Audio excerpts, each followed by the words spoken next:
How's the side look? Is it all just mold in the one? Look in shape. I need a hat for like the midsection. So differentiate that shit. I don't even need the intro. You just did your own fucking intro. That's it, bro. I'm telling you. I fucking love it. The whole time. Do you want me to introduce you, or you want to introduce yourself? I am your clay, brother. You mold me. All right, man. So fuck it. Normally I would have a joke or something. I'm not gonna have you do no jokes. Nah. Nah. You can't do jokes on the spots, and it's not funny. No, the card reading did not hit. I'm Wait a minute, Bo, let me see what's the card reading. No, Let me get that. You want a card? Let me do it, yeah. All right, man. We'll give you a card. Let me get a card. I at least want to be treated the same. That's all I'm saying. Wham. All right. Lefty in the building. Appreciate you coming down, bro. Thank you so much. All the way from Florida, right? That's it, man. All right. So, look, first of all, thank you so much for being here. Right. You got a card in front of you. Correct. Go ahead and read that card and start the show off for me. Did you hear the one about the magic tractor? Did you? No. You haven't heard that one? No. The magic tractor one? No. For real? You haven't heard that one? Well, it went down a lane and turned into a field. Give me Yeah. that. Give me that. Come on. Give me that. You know what? All right. It was your delivery. Why didn't the skeleton jump out the window? Why didn't the skeleton jump out the window? Because he had no guts. There we go. I can't take this off forever. I love that. That was good. Actually, no, the way you read that one was perfect. You actually made up for it. So thank you. I gave the last guy a dud, so thank you for saying that. No, it's fine. It's a little shout out to my own personal guest visitors in the background here, because I know that Miss Brielle would like to be a voice actor someday. So I was just throwing out a little things you could do, maybe, you know? Now check that shit out. Fun times. Look, y'all, just for those that don't know, it's Bump Jonas, and I'm here at Syke. We're going to have a sit-down at Syke with none other than, that's a nice hat from Syke. From Syke? Syke? I think I got a couple other ones over there I want on his good side. So that means like you bought it. Tell them who the fuck you are. Oh, man. So my name is Lefty. I am owner and operator, proprietor for many independent businesses. And my biggest thing right now is teaching financial literacy to the masses. Right. We need that. I still can't find that emote on shit, you know what I mean? But I can't find the one that you do. I can't find that one like that. I put in fingers and then I can find it. No. Pause. There we go. No, it's too late. It's too late. It's out there now. It's out there, buddy. Psych. No, like right now, I'm also owner-operator, CFO for Sudamac Records, right? Saturday Morning Cartoon Records. So that's what we're doing here in Syke. We love Saturday morning cartoons, Yeah, by the way. if y'all saw the interview, which you should, if you're watching mine, you better watch the Vice Carter interview. I don't know how I'm going to be able to follow that up. You know what I mean? Like, that's crazy. Like, oh, let me just follow up on Michael Jackson real quick. That was great, wasn't it? Right. Come in with some Catman Scruthers ass moves and shit. Exactly. Like, no. You know what, though? You don't have to follow up with that because your energy is good. And ultimately, though, your job is to set that up, right? Yeah. That's the goal of Sudamac and the Saturday morning cartoons, right? Yeah, man. How did you? It's not so much how did you discover music, how did you discover all these things, but how did you find out that through your own personal advantages or benefits or resources, how did you figure out that music or helping others was what you wanted to do?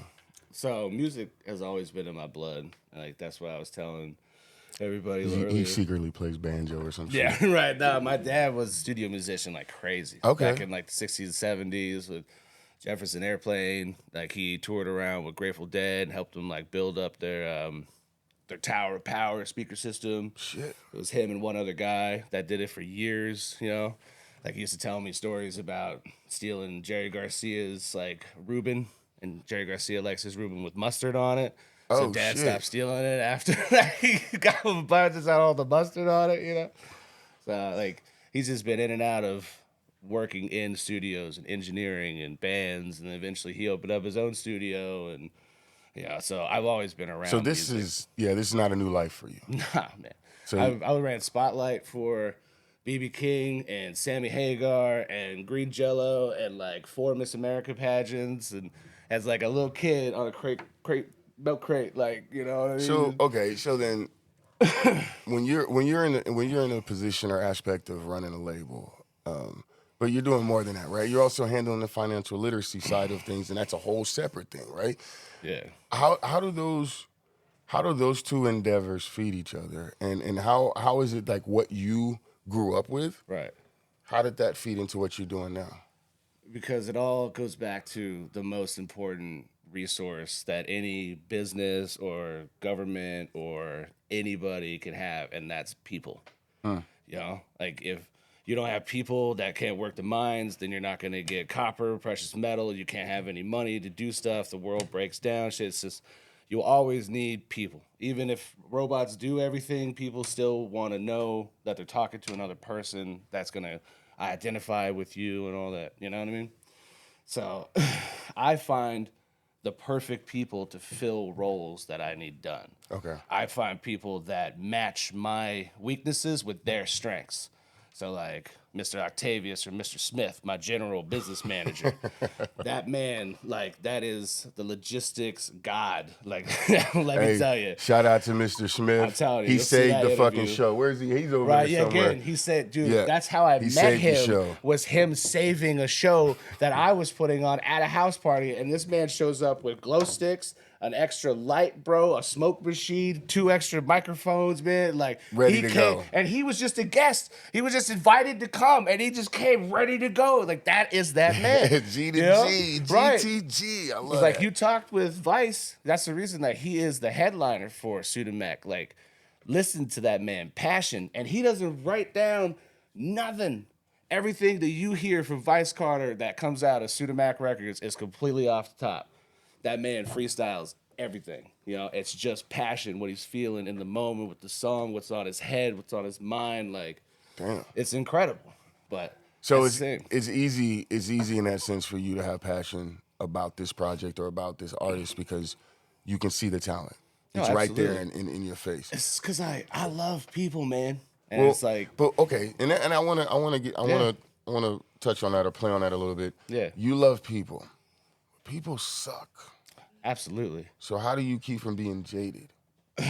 Because, 'Cause like, you find hold on. No, yeah. You find the right people. Right. Based on the folks in the room. So Right. you get the team. Right. Right? But you gotta go fishing. yeah. So Yeah. there's a bunch of motherfuckers we throw. Yeah. We're like, yeah, that was a bad joke. Yeah. That was a shitty card. You gotta fail, bro, a lot. But yet you gotta you find still- the wrong shit a lot. You gotta put your heart into the wrong thing a lot and come out of it. Excuse me, and keep going and keep striving for the next thing.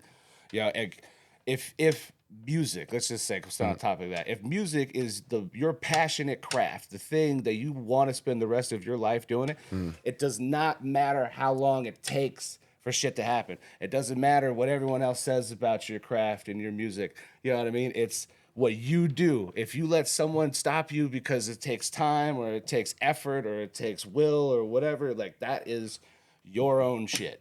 You need to set that aside and be like, nah, that's not important. My music is important.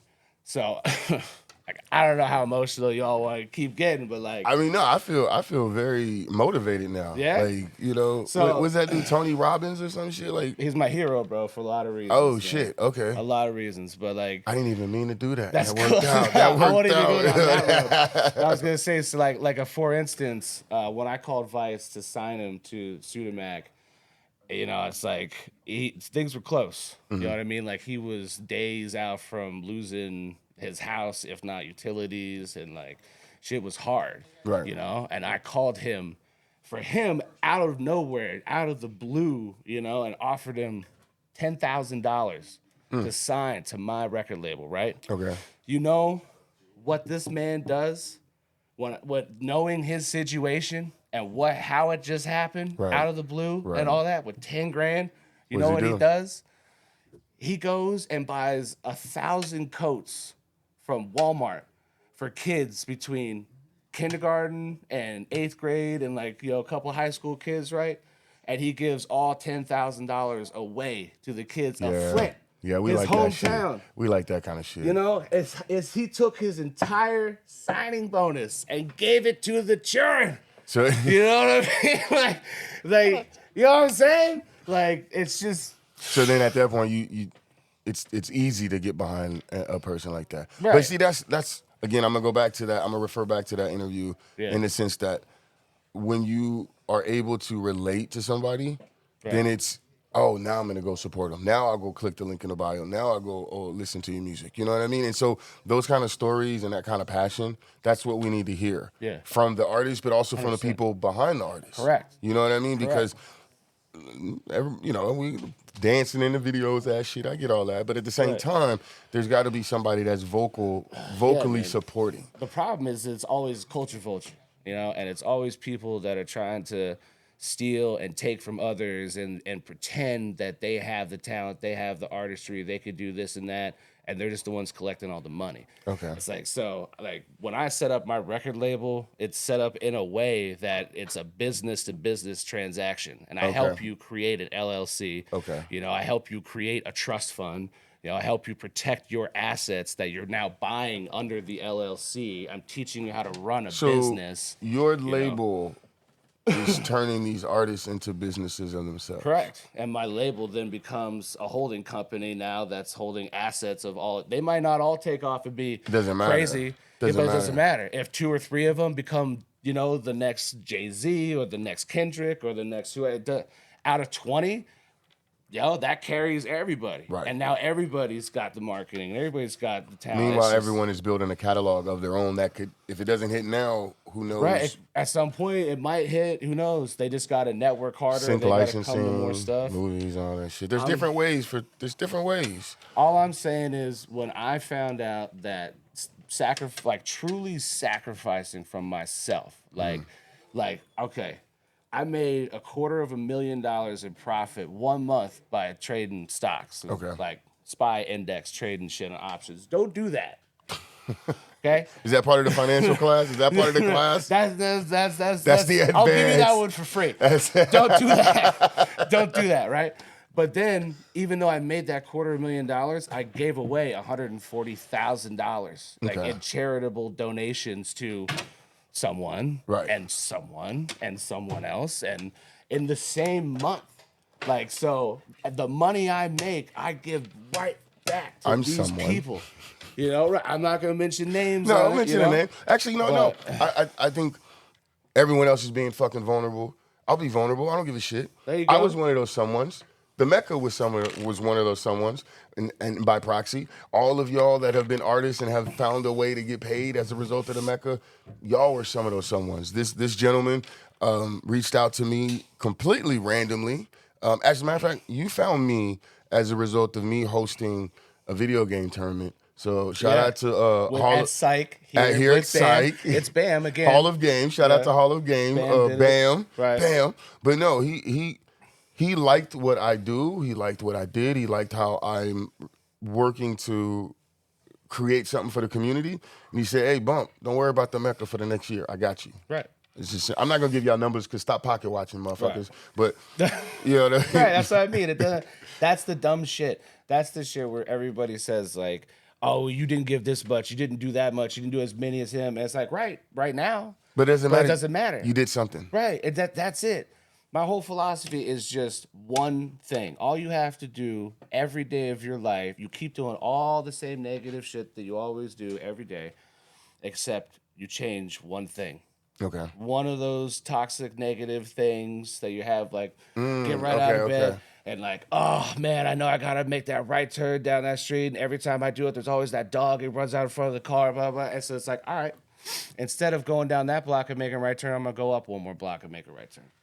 You know, and you do that, and it's like, oh, dude, there's cookouts every night. You know, they're just passing shit as you go through. Like, it is the best thing in the world. There's a dog to hot dog reference here, but we're not gonna make it. I'm I make bad jokes. I can't help I it. can't even, because we talk about hot dogs. I have to go into like topless burritos, and that's a whole nother conversation. So, So, But- speaking of conversations, right. you have a lot of fucking conversations. It's part of what you do, whether it be the label, whether it be the financial literacy. John Consultant Services, right? Say it with a funk, John. John. J-A-W-N. What's up with that, John? That's a Philly colloquialism, so any and everything can be a John. How do you're having so many fucking conversations. How does Lefty unwind? I get a massage once a month from this amazing, like, bro, she's got these like hot Himalayan salt stones with like 28 minerals, and when it touches you, it feels like people watching on a movie, and they got the fucking blowtorch, and like, oh, it's gonna be the fire, but it's gonna be really cold first, you know? It's like, oh my god, it's that hot. But like, so that's it, right? I'll get epiphany moments, man. Like she'll get down into like childhood PTSD sometimes, and I'm unlocking it. Like, yeah. That's the big one. Motherfuckers over here singing Frozen and shit. Let it go. They were calling me Cartman earlier, man. I still can't get over that shit. I'm like, is it the hat, bro? Like, I love it, man. so like that's a big one. I smoke weed every day. I smoke a lot of weed. I'm trying to work on that and cut back by the time I'm 40. Why? So I got 2 more years. Why? I don't like being controlled by shit. Okay. All right. That's Yeah. a big thing for you, that sense of control. Yeah, man. All Okay. that. Like, I don't like I'm diabetic, so I have to take insulin, but I'm working on that. I find it interesting that you, as someone, whether y'all know it or not, this man has a lot of financial independency going on in his life. Right. And yet you still have areas of your life that you're like, yeah, I need to get some control here. I need to work on this. Yeah, I'm always working on stuff. I love that. Obviously, the theme for the day has been vulnerability. Right. You know what I mean? So Right. I appreciate that. Yeah, man. I got a couple more questions for you, but Absolutely. I want to ask you this one. This is just more of a housekeeping. Oh shit. What are you playing while you're cleaning house? First of all, do you do house chores? Do you clean your house? Yeah. Okay. I laugh because like that's been my whole thing lately. Is I'm going off of this expectationalism. I'm Okay. calling it. Curb your expectations, or like manage expectationalism, and as you like go through life, you know, we like we're talking about before. You wake up in the morning, you're thinking of that one thing, and your expectation of the day is already fucked because the first thing you're gonna do is go down that right turn, you know. But if you change that, it's like now the expectation is completely open and wide. Like, oh, what could happen? It's wondrous. It's new. You have no choice except to feel some other emotion besides the same bullshit you always feel. You know? Shit. So I got onto this because there's always sand in my house, man. Like, I got 6 dogs and a cat, and half of the backyard is sand. And it's just like, You got a dander house, bro, my I'm boy. telling you, man. And we got ways to avoid, and it's still there. The Zumba is just running laps around it. Right, and it's just coughing up dirt the whole time. Dude, turned into a camel at one point. It was crazy. But I just started following the dirt, and like I would spend like 3, 4, 5 minutes every day, usually just bitching. Like, oh my God, look at all this mess. Right. Look at the sand everywhere. Look at all this and that. And instead, one day I just picked up a broom and I kept bitching. I was still bitching about the sand, but I was cleaning just a little section of it. Right. You know? And then I didn't pay any mind. And I did that for like a week straight. And then I finally like looked back, and everything that was covered with sand outside, it's nothing, right? And it's outside, it's clean, this great pathway and all this shit I didn't even know was there because it's all covered with dust. And it was literally 5 minutes a day for a week, you know, like 5 days in a week, and all the work was done. And after that, like, I can even show you on my app, bro. After I saw that, my stress meter went. I feel like he cleaned up for a week and he found an extra area of his place. And it was just 5 minutes. That was it. The 5 minutes that I would bitch, and I was still bitching, and I still got it done. So like now I have like maybe from here to the end of that, and like that's the end of it. But like once I do that, then it's done. And I've been staring at that shit for years, and it's been pissing me off for years. And What do you listen to while you're doing that? Vice motherfucking Carter, bro. If you guys don't, let me tell you something. Yeah. If you don't have a label head, a manager, or somebody in your corner that doesn't do shit like that on the regular, you need better friends. You need better people, or go pay somebody. I don't fucking know, man. I am the worst to ask for music shit because my taste ended at like 2006 with Sean Price and Rock Drop fucking, like Magnum Force, bro. You know what I mean? That I kind of tapped out from everything else. Like, I'm done. Yeah. I got Joel Santana, I got Rock and Bruck. We're good, bro. Like, so now I'm starting to pick up stuff, and like, there's a lot of dope shit out there. But that's what I like about Vice is like he's bringing back that hard hidden styles from the 80s, 90s, 2000s, but he's delivering it in a way where you have no choice but to pay attention to it. And if you're not paying attention to it, if you just say, nah, it ain't good, you're just fucking hating for no reason. Like, if you listen to what that man is saying and talking about, and you say you hate it, nah, it ain't good, none of that, you're on some bullshit. You're just hating. Like, I ain't got nothing for you, bro. Got some mustard for that. Like, for real, 100%. Sprinkle that fucking salt, bro. Come on, now. Come on, now. I fucking love it. Yeah, dude. But, you're a passionate motherfucker, man. I try to be. I love that. I think I gave you your flowers already, but I want to give you your flowers again. Obviously, for me personally, I feel very loyal to you. I feel very much that you are deserving of accolades and flowers. But at the same time, when I see the people that are moving around you and I see how they're moving, I see artists like Vice Carter. Right.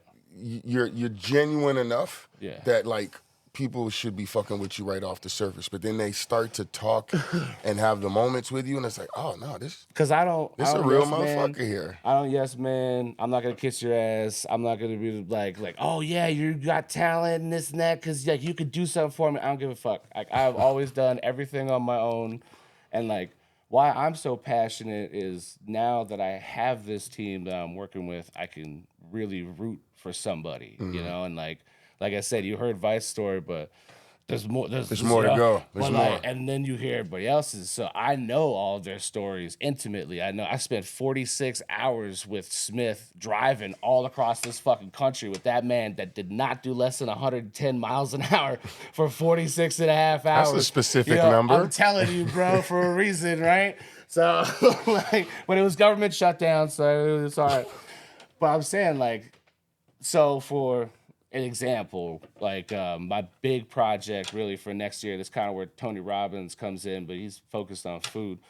I'm going to start up the Michael Torres Scholastic Music Foundation. So, and all of my businesses are all going to eventually spit percentage of their proceeds to go into this, and everybody in the team is behind it. The goal of it is to collect money to make instruments affordable to all students in middle and high school all throughout the country. Doesn't matter who you are, where you live. Like, we're going to pay for the rentals. We'll pay for the repairs. We'll look for donations for.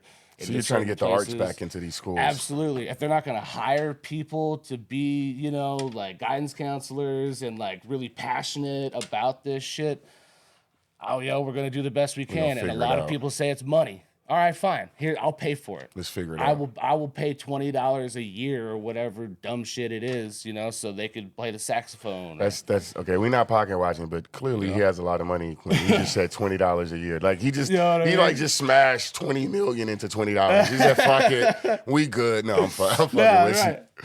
Because you know what it is, bro. It's always that. Then that's the toxic shit that I'm talking about. That's that little one thing we gotta change. Like, nah, I'm not gonna pay $40 for this pair of boots, but I'll pay $10. And it's like, what's gonna happen with that $10 pair of boots? That's just gonna wear out in 2 weeks, and now your shoes are gonna be busted. You gotta go buy either another $10 pair of shoes, or now they're $12, $15, $20, or you can't find them. Right. And then the other one that bought the $40 pair of shoes, she's just still kicking around for a month, 6 months, a year later, and they're just fine.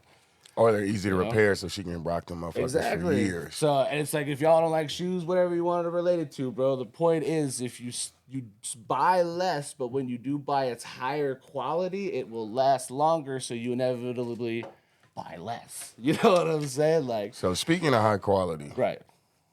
The projects, the music, the record label, and then we also have the financial literacy, and then you have John's. How are you able? To keep all of this running at a high quality, at a high level? So, like, JCS, that's John Consulting Service, is running the financial literacy stuff, and that's Oh, okay.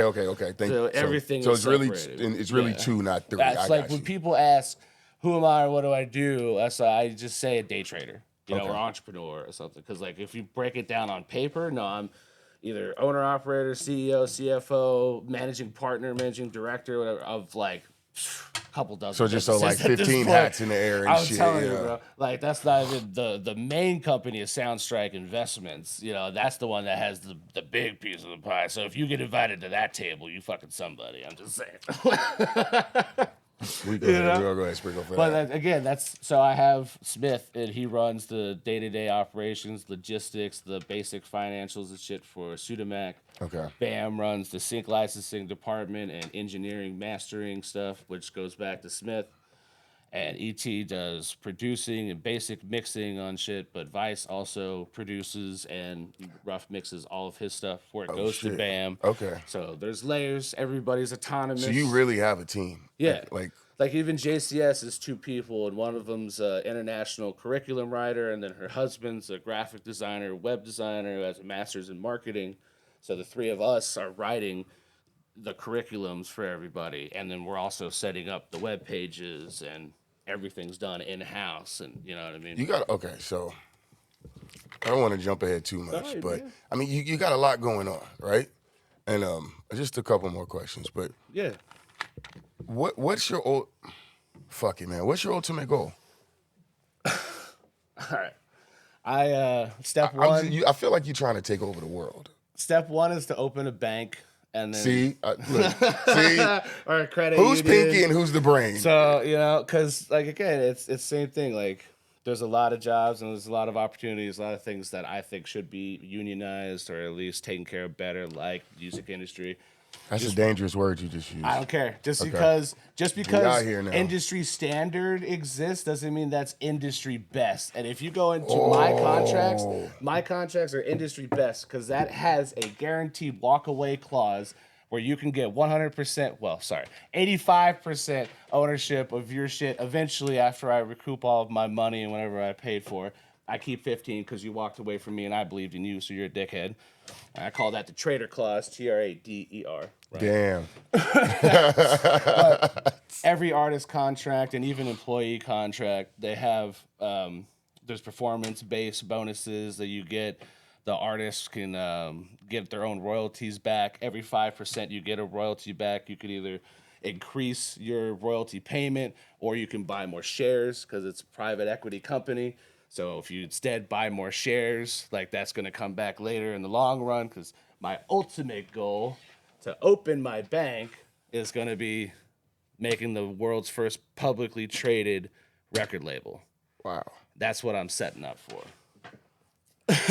There's no publicly traded record labels? Nah, like publicly traded record label? No, like Sony is a thing and all, but it's like not Universal because they're still actually owned by they're all private. Yeah. Why would it be a public? It's all private. They're gonna culture vulture the shit out of it. You know what I mean? Like it's nobody's done that. So you want to talk about shit? That's why I said it's either that or the union. So y'all pick industry best. Which one you want? But that's where I'm going, brother.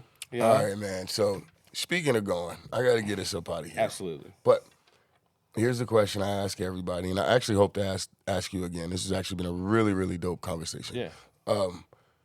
When it's all said and done, in this case, I guess it's for your artists, but I also think that the general public will eventually have to experience you, whether it be through the music, through the endeavors, or through the financial literacy, right? So what is it you want people to walk away ultimately when it comes to the Lefty experience? Because these are, I mean, you got a lot of different things going on, but they're all from you. All right, like I could answer that so many different ways, brother. Like the personal me, I don't give a fuck what you take away, bro. Like, because my whole life, it's love it or hate it. I am who I am at all times. That is what it is. If I were to choose to take something, it's life sucks. But if you practice mindful expectationalism, you know, and you just change one bad habit a day, I'm telling you, like, as you change habits, those become actions, and as you change actions, right, those become new thoughts, and as you do have more thoughts, they become new emotions, and then those emotions become habits, and those habits become actions, and they become thoughts, and they become emotions, and you have no choice but to perpetuate this new cycle of doing one good thing a day, and eventually all the bad shit's done. Before you know it, you got a whole new mindset and a Yeah. whole new discipline. Right. You look up and you're in a fucking marble floored house. Right. The world sucks for everybody, bro, but you don't need to be an asshole about it. Oh, come on. There's the takeaway. Come on. That's the soundbite. And with that, y'all. All right, y'all. Look, this has been a hell of a conversation. Bump Jonas here with none other than Lefty thrive, baby. There's a period in the middle. Don't forget that period. Don't forget the check. Don't forget the cash apps, dollar signs, and he will take the cents too. He wants all of that shit. All of that. All that, because it's going to come right back around. We're going to donate it to good people and have good things happen. Syke. No, I'm kidding. That's where we're at. That's where we're at. We're at Syke. I'm kidding. That's punny. That's the one we've been waiting on the whole time. Now look, y'all. As I always say, love yourself like you try to love the world. Do something to earn your place in the world this week. And just be some dope motherfuckers. Y'all have a good one. Peace. There we go. There you go. Good job, sir. 2 good conversations today.